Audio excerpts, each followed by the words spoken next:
Nemáte čas jezdit do wellness? Tak si ho pořiďte domů. Pokud máte na zahradě kousek místa, tak si můžete pořídit třeba takovéhle.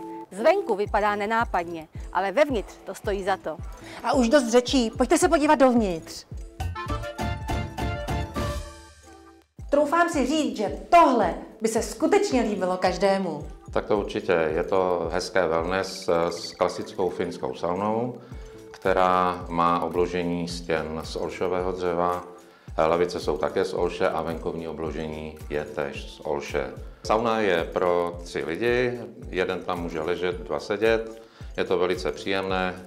No mně se na tom nejvíc líbí, že ze sauny je vidět rovnou na zahradu a umím si představit v zimě, když je tam hromada sněhu, že z té sauny nepůjdu se vysprchovat, ale rovnou skočím do těch závějí.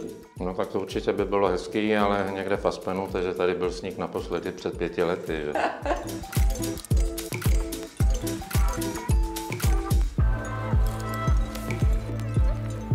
Potom vlastně můžou vyjít ven a zarelaxovat zde na lehátkách, dát si skleničku dobrého vína. A ochlazovací zóna s přívalovou sprchou, s lavovou sprchou a s ruční sprchou. Vše je odvedeno tady do sprchového kanálku a sprcha je volně udělána se systémem Volcane.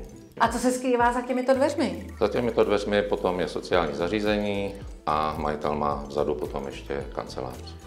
No tak to je úžasné, protože když vlastně pracuje, už je hodně upracovaný, tak si může tady jenom zapnout saunu. Tak si zapne saunu a jde si dát saunu a zase pak jde nabitý pracovat.